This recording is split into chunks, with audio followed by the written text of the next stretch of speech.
Kuya. Saan punta mo? Saan punta niya, miss?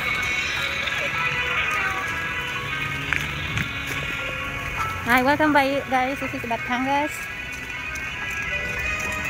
Ayan, medyo maganda na ang langit. Hurry. O, ayun. Pupunta kami ngayon guys sa mga bayan. Bibili kami ng bigas. Nandito ang cargador. Si Ibiang Pisot.